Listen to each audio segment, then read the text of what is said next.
தீபம் அறக்கட்டளை இங்கு கோசாலை அமைத்திருக்கிறது. இந்த கோசாலையில் 8 பெரிய மாடுகளும் 5 சிறிய மாடுகளும் இங்கு வளமுடன் இயற்கை சூழலில் அமைதியாக இருக்கின்றது.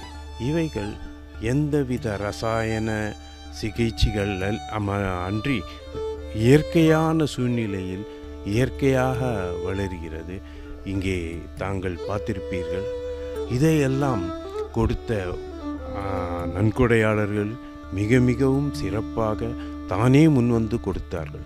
முதலில் சுமார் 3 மாடுகளுடன் அமைந்தது, இப்பொழுது 8 மாடுகள் அமைந்திருக்கிறது. இது இயற்கை வளத்துடன் நன்றாக இருக்கிறது. இன்னும் கூறப்போனால் மனிதனின் இயல்பு முதலில் சுயநலம், அதற்பின் குடும்ப நலம், அதற்கு பின் விருந்தோம்பல், தன்னை தேடி வருபவர்களை சந்தோஷப்படுத்துவது, அதன் பின் சமூக நலம் என்று திருக்குறளில் வள்ளுவன் கூறியது போல் மனிதனின் வளர்ச்சி மேலும் மேலும் வருகிறது.